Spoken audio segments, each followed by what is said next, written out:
ang i-video natin ngayon kung paano magtanggal ng door glass dito sa rear door. Siyempre tatanggalin muna natin itong mga cover, itong plastic, itong molding bago natin matanggal yung salamin.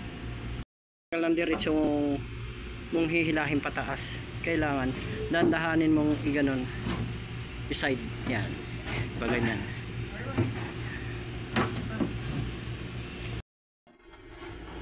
Bali yung release niya dito itas, tapos dandahan gaganon. Ayan, kailangan siya, hindi siya nakatama sa release, tapos mabuti na. Ayan, dandahan lang siya.